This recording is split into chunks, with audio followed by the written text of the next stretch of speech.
Class 7 NCERT science विज्ञान chapter number 3 पाठ संख्या 3 रीडिंग एंड अंडरस्टैंडिंग। पढ़ो और समझो। साइंस की यह सीरीज हिंदी माध्यम और अंग्रेजी माध्यम दोनों प्रकार के छात्रों के लिए बहुत ही उचित है। आप किसी भी मीडियम के हों, हिंदी मीडियम के हों या इंग्लिश मीडियम के, आपको यह चैप्टर पूरी तरह से समझ में आएगा। इसी के साथ इस चैप्टर में आपको क्वेश्चन आंसर्स और नोट्स भी मिल जाएंगे। तो शुरू करते हैं। चैप्टर नंबर 3 रेशों से वस्त्रों तक, फाइबर टू फैब्रिक्स। रेशों से वस्त्रों तक, फाइबर टू फैब्रिक्स। कक्षा 6 में आपने पादपों अथवा पौधों से प्राप्त होने वाले कुछ रेशों अथवा फाइबरों के बारे में पढ़ा था। आपने यह भी पढ़ा था कि ऊन और रेशम के रेशे जंतुओं से प्राप्त होते हैं। जंतुओं से प्राप्त किए जाने वाले रेशों को जांतव रेशे कहा जाता है। ऊन के रेशे अथवा फाइबर भेड़ अथवा याक के बालों से प्राप्त किए जाते हैं। रेशम के फाइबर रेशम कीट के कोकून अथवा कोश से प्राप्त होते हैं। क्या आप जानते हैं कि भेड़ के शरीर के किस भाग से फाइबर मिलते हैं? क्या आप जानते हैं कि इन रेशों को ऊन में कैसे परिवर्तित किया जाता है, जिन्हें हम स्वेटर बुनने के लिए बाजार से खरीदते हैं? क्या आपको जानकारी है कि रेशम के फाइबर से रेशम कैसे बनाया जाता है, जिनसे साड़ियां बुनी जाती हैं? इस अध्याय में हम ऐसे कुछ प्रश्नों के उत्तर जानने का प्रयास करेंगे। In class 6 you have learned about some fibers obtained from plants. You also learned that wool and silk fibers are obtained from animals. Wool is obtained from the fleece or hair of sheep or yak. Silk fibers come from cocoons of silk moth. Do you know which part of the sheep's body yield fibers? Are you aware how these fibers are converted into the woolen yarn that we buy from the market to knit sweaters? Do you have any idea how silk fibers are made into silk, which is woven into saris? In this chapter, we shall try to find answers of these questions. Animal fibers, wool and silk, जांतव रेशे, ऊन और रेशम। तो पहले ऊन की बात कर लेते हैं। 3.1 ऊन। भेड़, बकरी, याक और कुछ अन्य जंतुओं से ऊन प्राप्त की जाती है। ऊन प्रदान करने वाले इन जंतुओं के शरीर बालों से ढके होते हैं।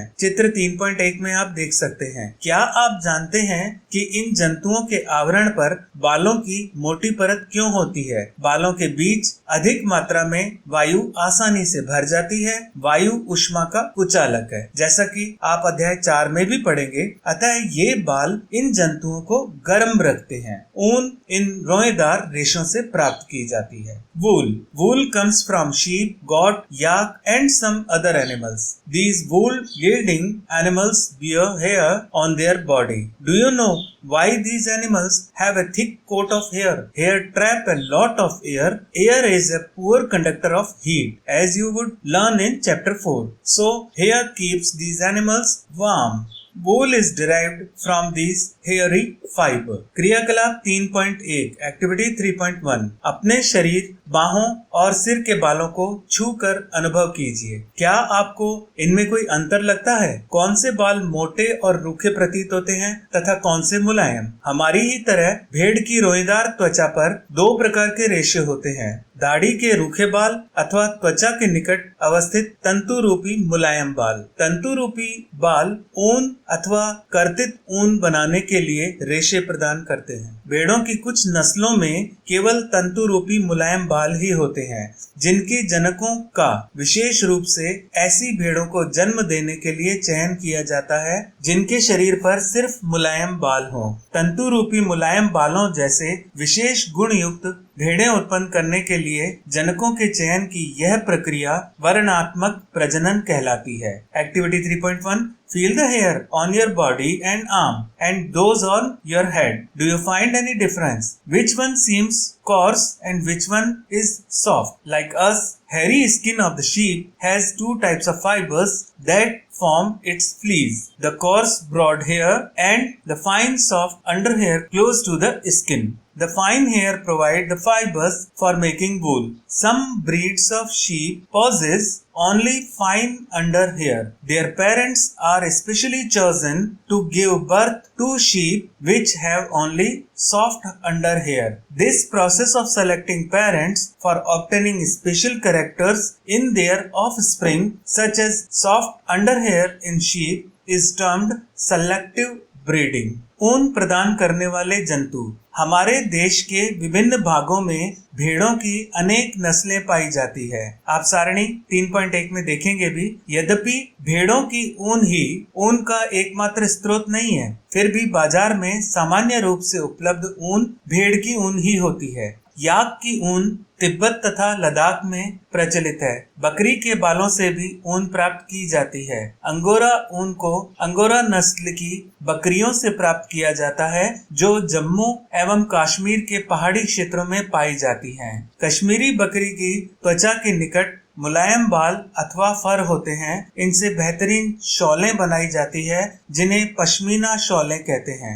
ऊंट के शरीर के बालों का उपयोग भी ऊन के रूप में किया जाता है। दक्षिण अमेरिका में पाए जाने वाले लामा और एल्पेका से भी ऊन प्राप्त होती है। इन सभी के चित्र आप अगली स्क्रीन पे देखने वाले हैं। Animals that yield wool. Several breeds of sheep are found in different parts of our country. However the fleece of sheep is not the only source of wool. The wool commonly available in the market is sheep wool.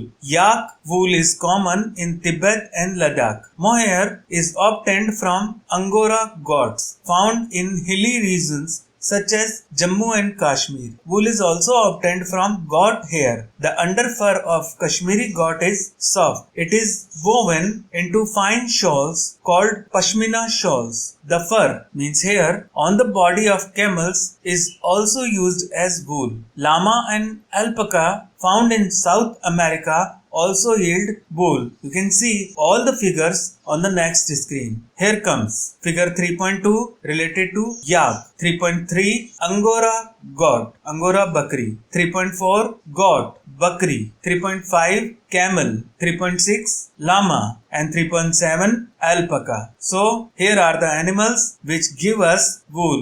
ये सभी जंतु हैं जो हमें ऊन देते हैं। क्रियाकलाप 3.2 एक्टिविटी 3.2।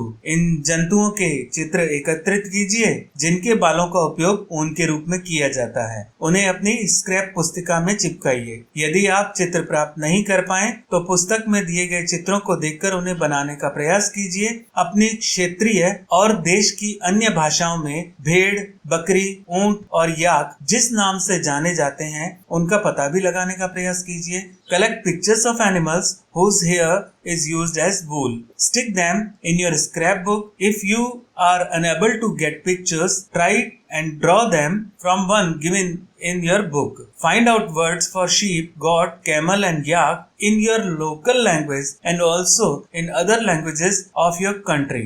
Activity 3.3 भारत और विश्व के मानचित्र लीजिए। मानचित्र पर उन स्थानों को चिन्हित कीजिए जहां वे जंतु पाए जाते हैं जिनसे ऊन प्राप्त होती है। ऊन प्रदान करने वाले प्रत्येक किस्म के जंतुओं के स्थान को दर्शाने के लिए विभिन्न रंगों का उपयोग कीजिए। Procure outline maps of India and world. Find out and mark the places on the map where you find animals that provide wool. Use different colors to denote the location for different wool yielding animals. रेशों से ऊन तक। ऊन प्राप्त करने के लिए भेड़ों को पाला जाता है। उनके बालों को काट कर फिर उन्हें संसाधित करके ऊन बनाई जाती है। आइए हम इस प्रक्रम के बारे में जानकारी प्राप्त करें।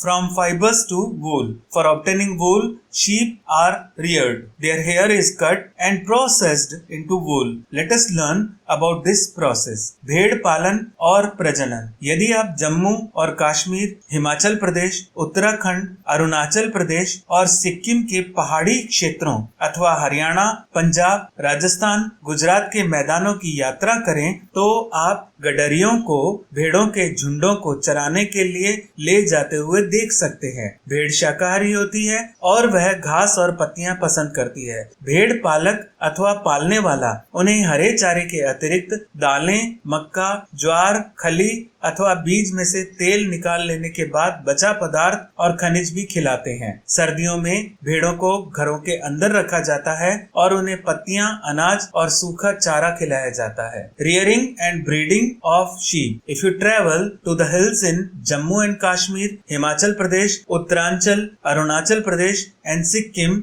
और on the plains of Haryana, Punjab, Rajasthan and Gujarat, you can see shepherds यानी गडरिये taking their herds of sheep, भेड़ों के झुंड, for grazing, घास चराने के लिए। Sheep are herbivorous and prefer grass and leaves. Apart from grazing sheep, rearers also feed them on a mixture of pulses, corn, jowar, oil cakes, material left after taking out oil from seeds, and minerals. In winter, sheep are kept indoors and fed on leaves, grain and dry fodder. हमारे देश के अनेक भागों में भेड़ों को ऊन के लिए पाला जाता है। सारणी 3.1 में भेड़ों की कुछ नस्लों के नाम दिए गए हैं जिन्हें हमारे देश में ऊन उत्पादन के लिए पाला जाता है। सारणी 3.1 में उनसे प्राप्त होने वाली ऊन की गुणवत्ता और गठन को भी दिखाया गया है। भेड़ की कुछ नस्लों के शरीर पर बालों की घनी परत होती है जिससे बड़ी मात्रा में अच्छी गुणवत्ता वाली ऊन प्राप्त होती है। जैसा कि पहले बताया गया है, इन भेड़ों को वर्णात्मक प्रजनन द्वारा उत्पन्न किया जाता है, जिनमें से एक जनक किसी अच्छी नस्ल की भेड़ होती है। जब पाली गई भेड़ के शरीर पर बालों की घनी वृद्धि हो जाती है तो ऊन प्राप्त करने के लिए उसके बालों को काट लिया जाता है। Sheep are reared in many parts of our country for wool. Table 3.1 gives the name of some breeds of sheep reared in our country for producing wool. The quality and texture of the fibers obtained from them is also indicated in the table. Contain certain breeds of sheep have thick coat of hair on their body which yields good quality wool in large quantities. As mentioned earlier, these sheep are selectively bred with one parent being a sheep of good breed. Once the reared sheep have developed a thick growth of hair is shaved off for getting wool. तो भेड़ों की कुछ भारतीय नस्लों के बारे में यहाँ इस सारणी 3.1 टेबल 3.1 में बता रखा है। कॉलम में नस्ल का नाम, उसके बाद अगले कॉलम में ऊन की गुणवत्ता और अगला कॉलम राज्य का जहाँ ये पाई जाती है। लोही, इसके ऊन की गुणवत्ता बहुत अच्छी होती है, तो अच्छी गुणवत्ता वाली ऊन, और ये कहाँ पाई जाती है? राजस्थान और पंजाब में पाई जाती है। नेक्स्ट, रामपुर बुशायर नाम की भेड़, इससे भूरी ऊन प्राप्त होती है। यह उत्तर प्रदेश और हिमाचल प्रदेश में पाई जाती है। नाली या नली के नाम की भेड़, इससे गलीचे की ऊन प्राप्त होती है। यह राजस्थान, हरियाणा, पंजाब में पाई जाती है। बाखरवाल नाम की भेड़ ऊनी शालों के लिए इससे ऊन प्राप्त होती है। यह जम्मू और कश्मीर में पाई जाती है। मारवाड़ी भेड़, इससे मोटी और रूखी ऊन प्राप्त होती है। यह गुजरात में पाई जाती है। पाटनवाड़ी भेड़, इससे होजरी के लिए ऊन प्राप्त होती है और यह भी गुजरात में पाई जाती है। इंग्लिश में भी आप इसे पढ़ सकते हैं, आप एक बार चेक कर लीजिए। रेशों को ऊन में संसाधित करना। स्वेटर बुनने अथवा शाल बनाने के लिए उपयोग की जाने वाली ऊन एक लंबी प्रक्रिया द्वारा प्राप्त उत्पाद होती है जिसमें निम्नलिखित चरण सम्मिलित हैं। Processing fibres into wool. The wool, which is used for knitting sweaters or for weaving shawls, is the finished product of a long process which involves the following steps. तो अब देखते हैं हम कि किस तरह से भेड़ों से ऊन बनने की प्रक्रिया होती है। पहला चरण, भेड़ के बालों को त्वचा की पतली परत के साथ शरीर से उतार दिया जाता है। यह प्रक्रिया ऊन की कटाई कहलाती है। भेड़ के बाल उतारने के लिए उसी प्रकार की मशीन का उपयोग किया जाता है जैसे नाई द्वारा बाल काटने के लिए प्रयुक्त की जाती है। सामान्यतः बालों को गर्मी के मौसम में काटा जाता है ताकि भेड़ बालों के सुरक्षात्मक आवरण के न रहने पर भी जीवित रह सके। बाल ऊनी रेशे प्रदान करते हैं। इन्हीं ऊनी रेशों को संसाधित करके ऊन का धागा बनाया जाता है। ऊन उतारने के बाद भेड़ को कोई विशेष कष्ट नहीं होता, जैसे कि आपको बाल काटने अथवा पिताजी को दाढ़ी बनाने में नहीं होता। क्या आप जानते हैं कि ऐसा क्यों होता है। ऐसा इसलिए है कि त्वचा की जो सबसे ऊपर वाली परत अधिकांशतः मृत कोशिकाओं से बनी हुई होती है। साथ ही भेड़ के बाल फिर से उगाते हैं, जैसे आपके उगाते हैं। Step 1, the fleece of the sheep along with a thin layer of skin is removed from its body. This process is called shearing. Machines similar to those used by barber are used to shave off hair. Usually, hair are removed during the hot weather. This enables sheep to survive without their protective coat of hair. The hair provide woolen fibers. Woolen fibers are then processed to obtain woolen yarn. Shearing does not hurt the sheep just as it does not hurt when you get a haircut or your father shaves his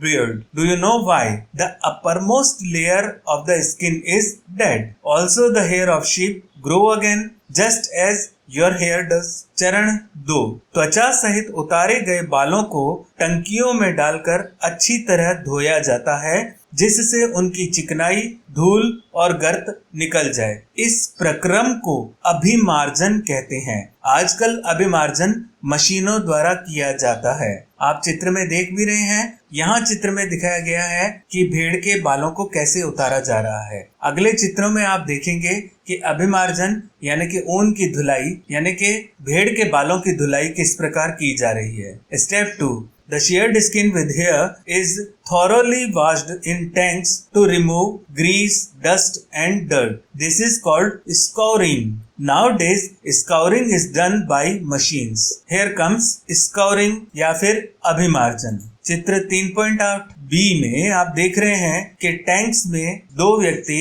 ऊन डालकर और धो रहे हैं और यही काम machine से होता हुआ आपको चित्र 3.8 सी में दिख जाएगा। स्टेप 3, चरण 3, अभिमार्जन के बाद छंटाई की जाती है। रोमिल अथवा रोएदार बालों को कारखानों में भेज दिया जाता है, जहां विभिन्न गठन वाले बालों को छांटा या पृथक किया जाता है। After scoring, sorting is done. The hairy skin is sent to a factory where hair of different textures are separated or sorted. चरण 4, स्टेप 4, अगले चरण में बालों को सुखाया जाता है, परंतु इससे पहले बालों में से छोटे छोटे कोमल व फूले हुए रेशों को छांट लिया जाता है, जो बर कहलाते हैं। ये वही बर होते हैं जो कभी कभी आपके स्वेटर पर एकत्रित हो जाते हैं। इसके पश्चात रेशों को पुनः अभिमार्जन करके उन्हें सुखा लिया जाता है। इस प्रकार प्राप्त उत्पाद ही धागों के रूप में काते जाने के लिए उपयुक्त ऊन होती है। Step 4, the small fluffy fibres called burrs are picked out from the hair. These are the same burrs which sometimes appear on your sweaters. The fibers are scoured again and dried. This is the wool ready to be drawn into fibers. चरण 5, step 5, रेशों की विभिन्न रंगों में रंगाई की जाती है, क्योंकि भेड़ अथवा बकरी की सामान्य ऊन काली, भूरी अथवा सफेद होती है। The fibers can be dyed in various colors as the natural fleece of sheep and goat is black, brown or white. चरण 6, स्टेप 6, अंतिम चरण को रीलिंग कहते हैं। अब रेशों को सीधा करके सुलझाया जाता है और फिर लपेटकर उनसे धागा बनाया जाता है। लंबे रेशों को काटकर स्वेटरों की ऊन के रूप में और अपेक्षाकृत छोटे रेशों को काटकर ऊनी वस्त्र बुनने में उपयोग किया जाता है। The fibers are strengthened, combed and rolled into yarn. The longer fibers are made into wool for sweaters and shorter fibers are spun and woven into woolen cloth. यहाँ चित्र 3.8 में रोलिंग इंटू यार्न यानी कि rolling की प्रक्रिया दी गई है कि जो वूल बनी उसको लपेटा जा रहा है। यहाँ पर क्रियाकलाप 3.4 एक्टिविटी 3.4, अपने सहपाठियों के साथ इस विषय पर चर्चा कीजिए कि क्या मनुष्य के लिए भेड़ों को पालना और फिर ऊन प्राप्त करने के लिए उनके बालों को उतारना उचित है। रेशों को ऊन में परिवर्तित करने के प्रक्रम को निम्न प्रकार से प्रदर्शित किया जा सकता है। सबसे पहले होती है ऊन की कटाई, उसके बाद उसका अभिमार्जन किया जाता है, यानी कि धोया जाता है, उसे साफ किया जाता है, और फिर इसमें से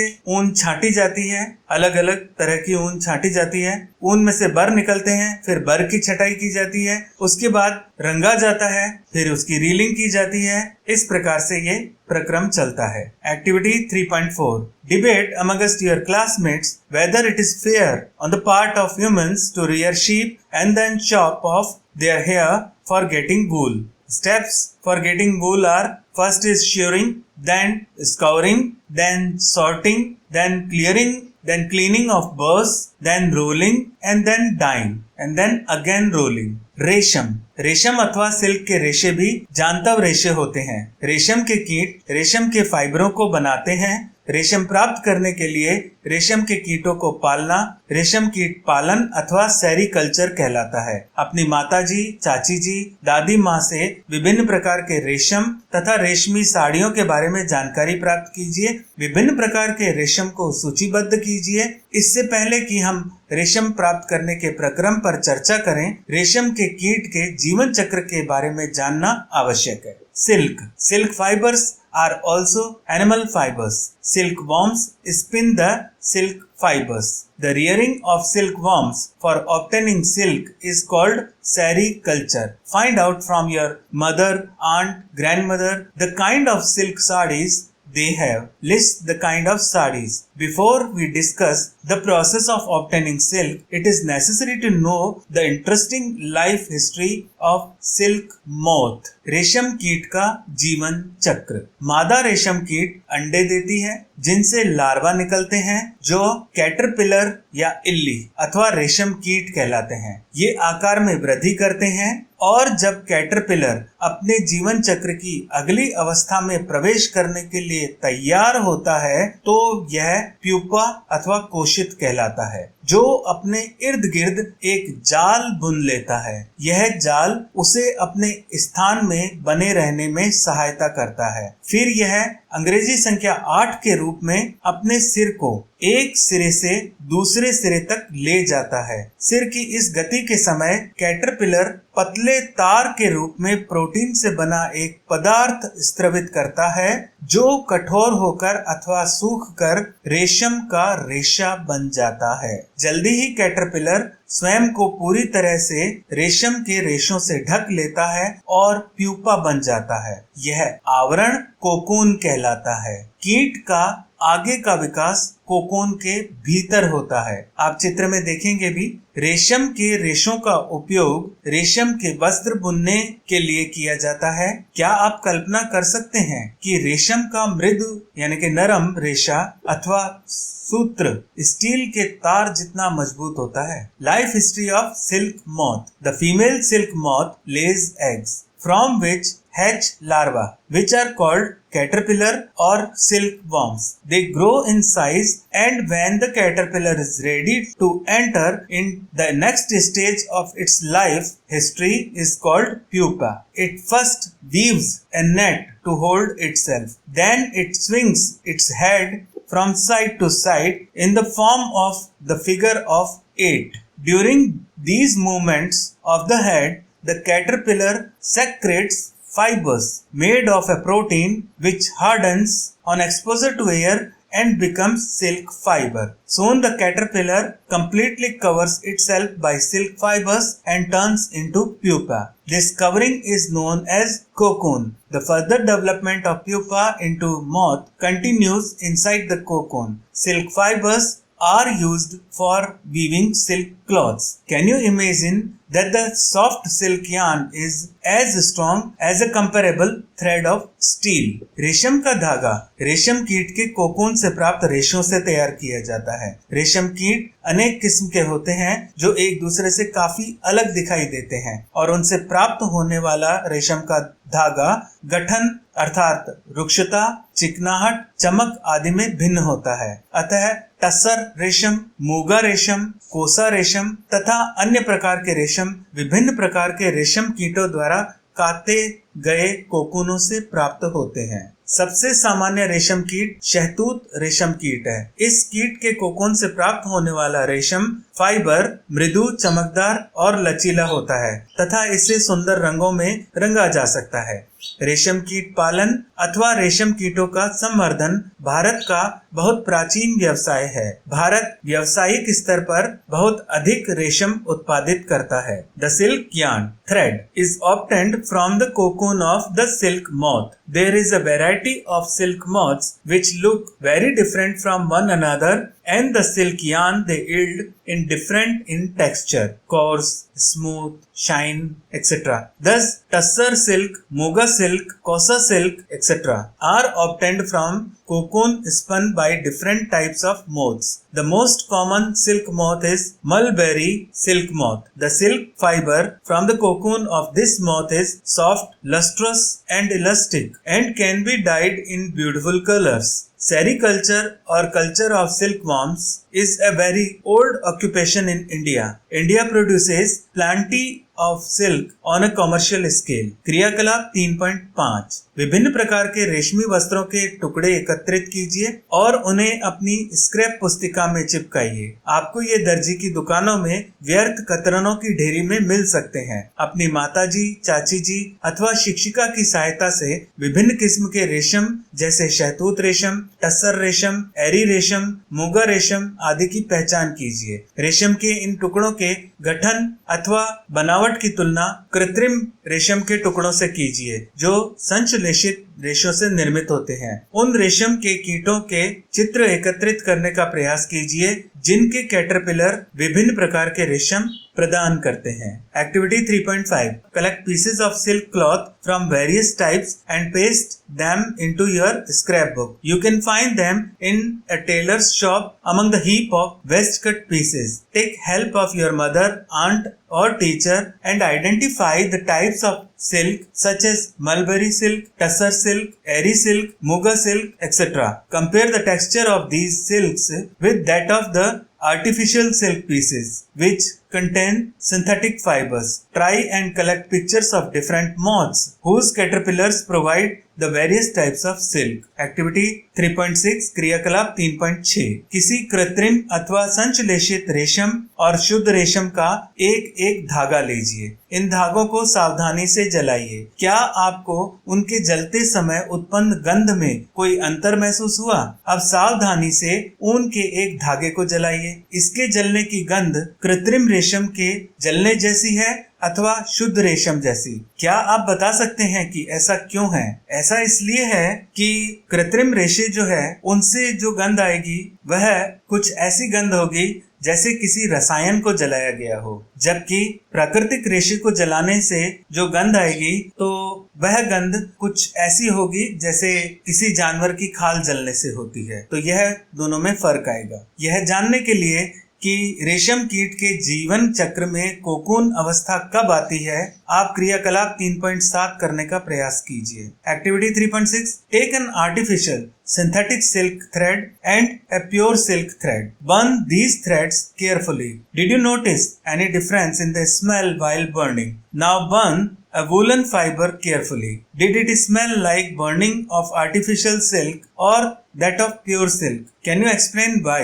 To remember when the cocoon stage is reached in the life history of silk moth, try the following activity 3.7. क्रियाकलाप 3.7 चित्र 3.9 की एक फोटो प्रतिलिपि लेनी है। रेशम कीट के जीवन चक्र की विभिन्न अवस्थाओं के चित्र काट लीजिए और प्रत्येक को गत्ते अथवा चार्ट पेपर पर अलग अलग चिपकाइए। अब इन चित्रों को आपस में मिला दीजिए। अब चित्रों को जीवन चक्र की अवस्थाओं के सही क्रम में लगाने का प्रयास कीजिए। जो कोई भी सबसे जल्दी ऐसा कर लेगा वह विजेता होगा। आप अपने शब्दों में रेशम कीट के जीवन चक्र का वर्णन भी कर सकते हैं।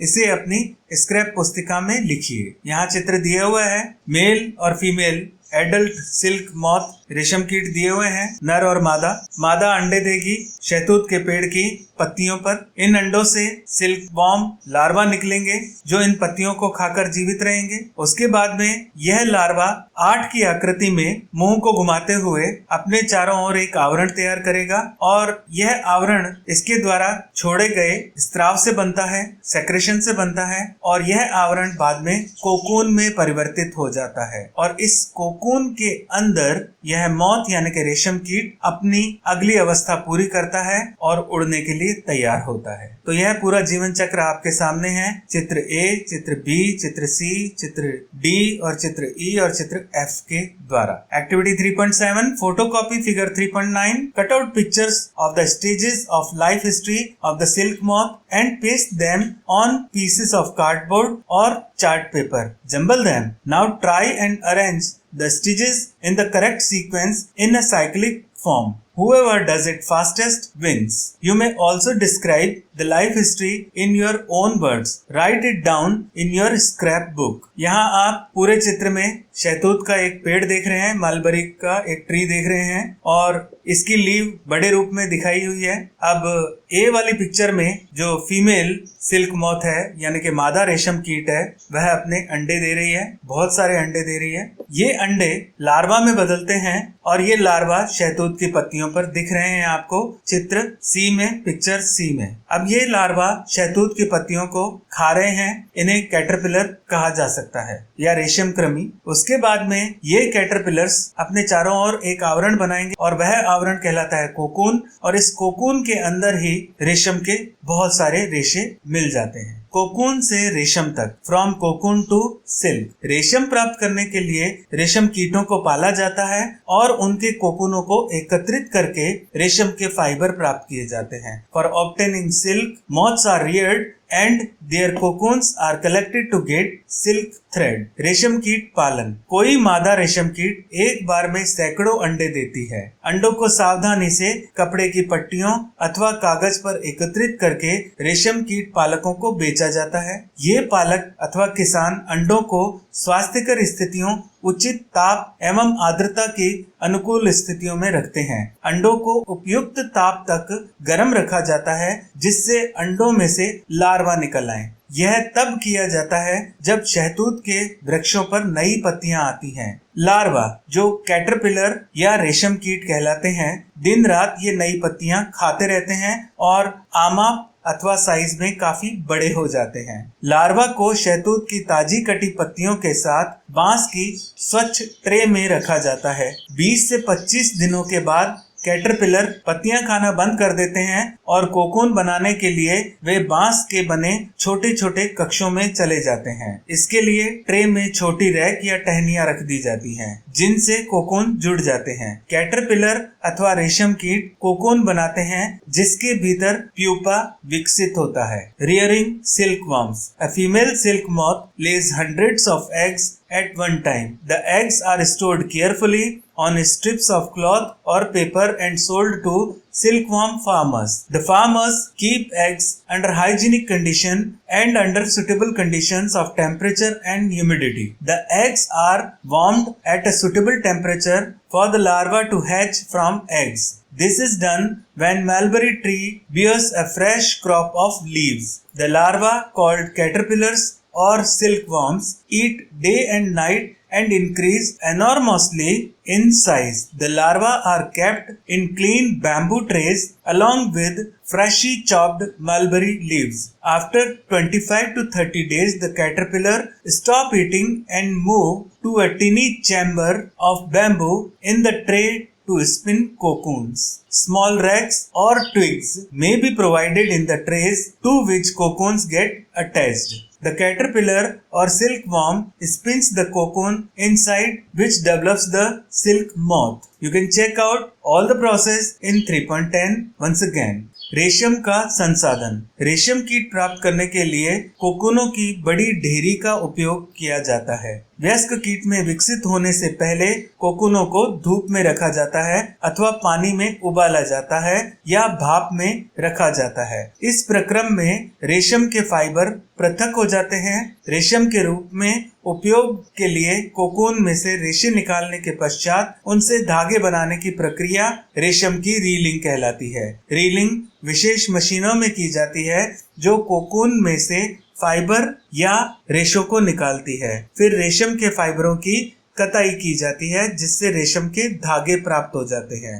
बुनकरों द्वारा रेशम के इन्हीं धागों से वस्त्र बुने जाते हैं। Processing silk. The pile of cocoons is used for obtaining silk fibers. The cocoons are kept under the sun or boiled or exposed to steam. The silk fibers separate out. The process of taking out threads from the cocoon for use as silk is called reeling the silk. Reeling is done in special machines which unwind the threads or fibers of silk from the cocoon. Silk fibers are then spun into silk threads which are woven into silk cloth by weavers.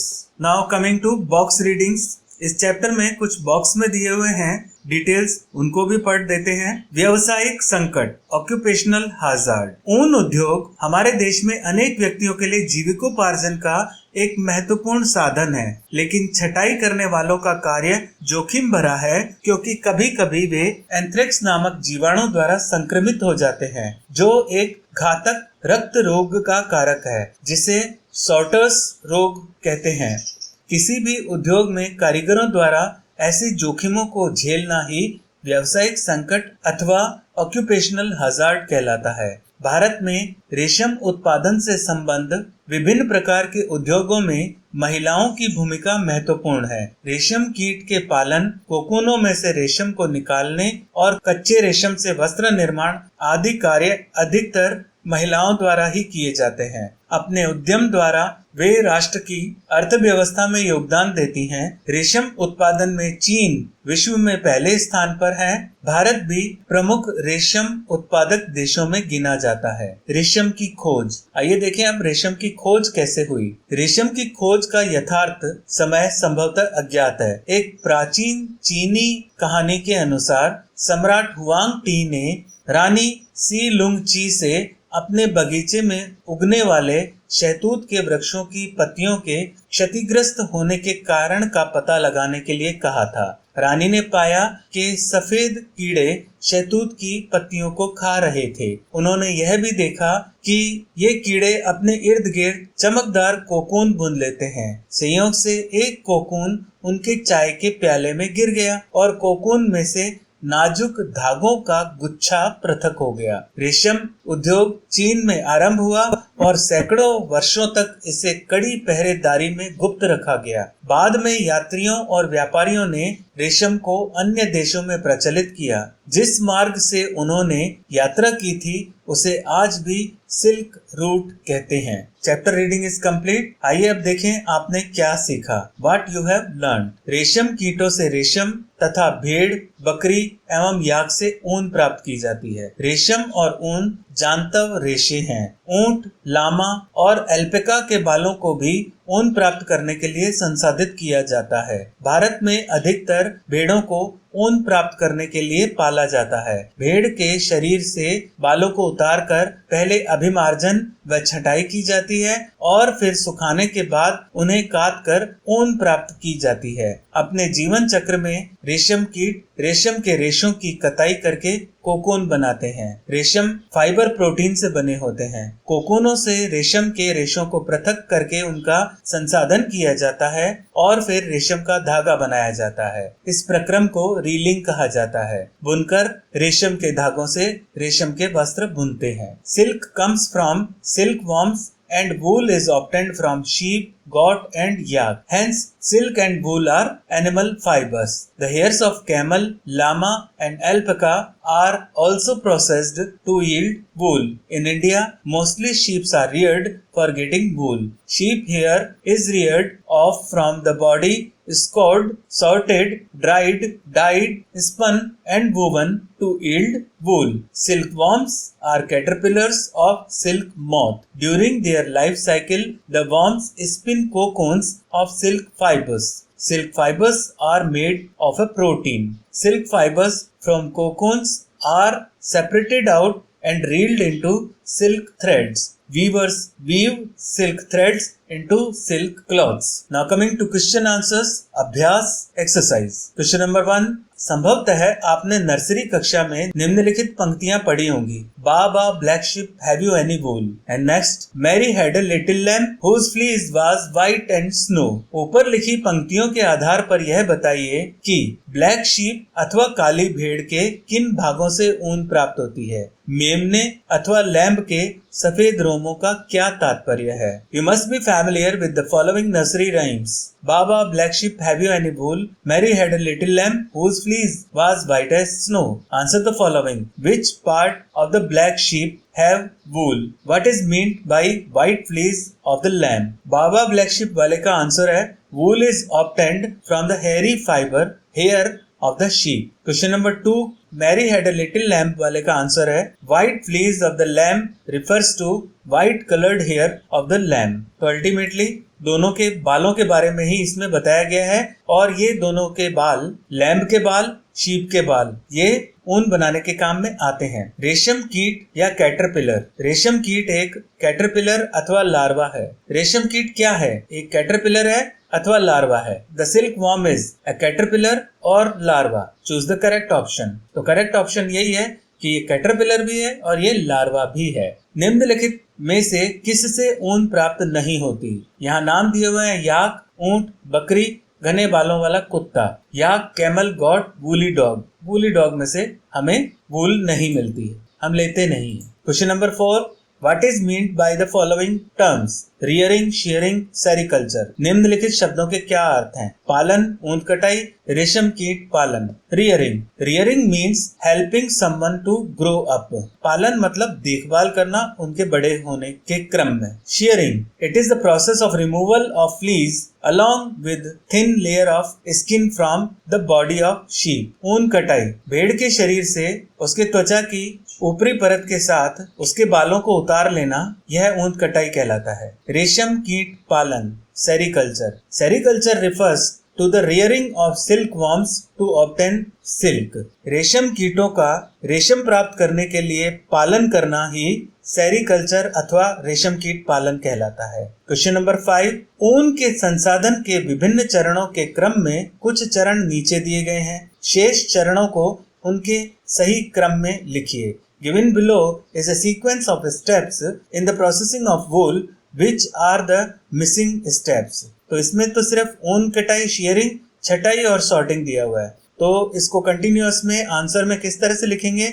Sharing यानी कि ऊन कटाई, scouring यानी कि उनकी धुलाई, sorting यानी कि उनकी छटनी, पिकिंग ऑफ बर्स यानी कि उनमें से बर छांटना, डाइंग ऑफ फाइबर्स अब जो फाइबर प्राप्त हुए उनको रंगना, मेकिंग ऑफ यार्न अब उनके कताई कर लेना, धागा बना लेना. रेशम कीट के जीवन चक्र की उन दो अवस्थाओं के चित्र बनाइए जो प्रत्यक्ष रूप से रेशम के उत्पादन से संबंधित है. Make sketches of 2 stages in the life history of the silk moth which are directly related to the production of silk. तो ये 2 stages हैं, एक तो सिल्कवर्म्स और दूसरा कोकून. निम्नलिखित में से कौन से 2 शब्द रेशम उत्पादन से संबंधित हैं? रेशम कीट पालन, पुष्प कृषि, शहतूत कृषि, मधुमक्खी पालन, वनवर्धन. तो इसमें से तो 2 ही चीजें सामने नजर आ रही हैं, रेशम कीट का पालन और शहतूत कृषि. Sericulture and moriculture. वैसे यहाँ पर लास्ट में एक कॉलम 1 कॉलम 2 दिए हुए हैं, इनके भी मैचिंग कर लेते हैं.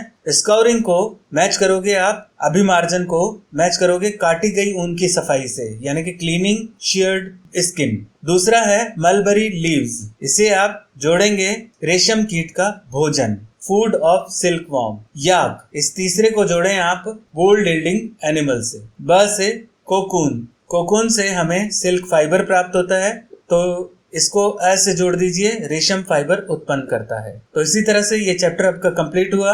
आई होप कि आपको पूरी तरह से समझ में आ गया होगा, इसके प्रश्न उत्तर भी समझ में आ गए होंगे और आपकी अच्छी हेल्प हो गई होगी. Thanks. Have a nice day. स्वस्थ रहो, व्यस्त रहो, मस्त रहो।